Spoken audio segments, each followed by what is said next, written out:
Thank you very much. Given that yesterday was International Women's Day, I don't know if any of you had the opportunity to be in the legislature this morning and hear the statements that were made by the leaders of all three parties about International Women's Day, but it's particularly fitting, I think, for you to be holding this gathering and for me to be here to speak to you on behalf of the Ontario NDP in my role as Women's Issues Critic. So on behalf of NDP leader Andrea Horwath, I want to thank the Canadian Human Rights Voice for the important work that you have been doing over the years to raise awareness of issues of human rights and women's rights, which as we know are the same thing, and gender-based violence, and to highlight the significance of these issues for immigrant and refugee women, and particularly women from the Tamil community, but all women who are marginalized and oppressed. We know that 1 out of every 3 girls across this world, whether you live in a rich country like Canada or Sri Lanka or other poor countries, 1 out of every 3 girls will experience physical or sexual violence at some point in her lifetime. Not only are women overwhelmingly the victims of intimate partner violence, sexual assault or harassment in their homes or their workplaces, but as you discussed earlier today, rape is being increasingly used as a weapon of war in conflicts around the world. We saw this in Bosnia, and we certainly saw it in Sri Lanka. So I applaud the work of the UN High Commission for Human Rights for calling for an independent international investigation into human rights violations in Sri Lanka that occurred during and after the armed conflict, which disproportionately affected women. And these violations are still affecting women today. I was reading about on-the-ground evidence that many of those women who lost their husbands during the conflict are being forced into sex work in order to support themselves and their children. So right now in the Ontario legislature, actually I mean literally right now I think, MPPs are debating the Ontario Immigration Act.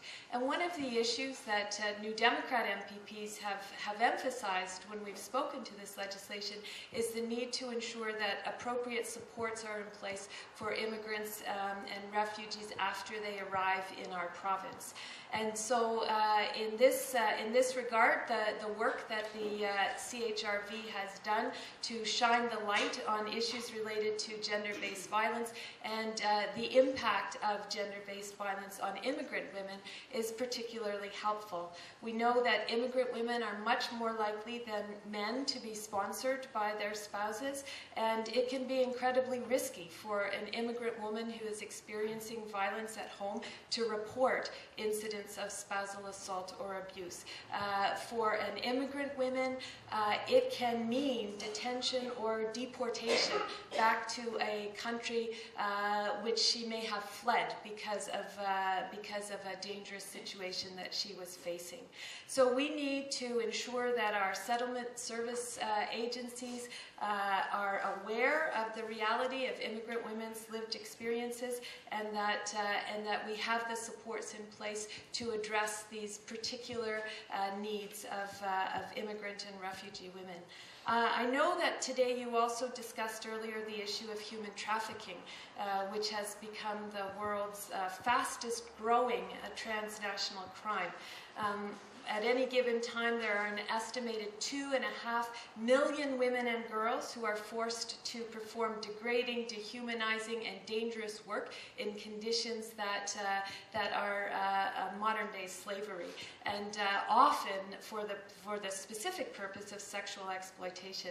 And as the police officer mentioned earlier, this is happening right here in Canada, and we need to take very concrete steps to remedy this situation before other women and girls are harmed. For too many women in Canada, gender-based violence remains a reality rooted in a culture that accepts it as okay.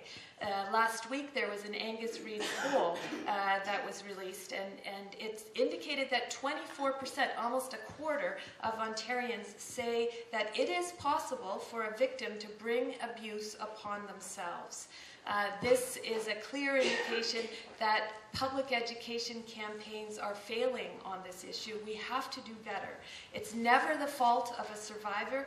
We can never allow ourselves to place the blame there. So New Democrats welcome the initiative that was announced by the Premier on Friday and look forward to seeing a real difference in the kind of culture that we have in this province. The final issue I want to touch upon is around workplace violence and precarious work. Women across Ontario continue to experience violence in the workplace. Immigrant women are particularly vulnerable because they are overrepresented in precarious jobs, temporary jobs, jobs with no security and few benefits. We know that the best way to remove women from violent situations in the workplace and at home is to ensure that women have economic independence. So globally and locally, the data shows that when there are more women working, when there are more women who are financially able to support themselves and their children, maternal deaths decline, child nutrition improves, educational outcomes are higher, there are better health outcomes, and there are more prosperous local economies. So New Democrats are continuing to focus on solutions to replace precarious jobs with good jobs and to ensure that women have full and equal participation in the Ontario economy and the Ontario society. It can't be stated enough.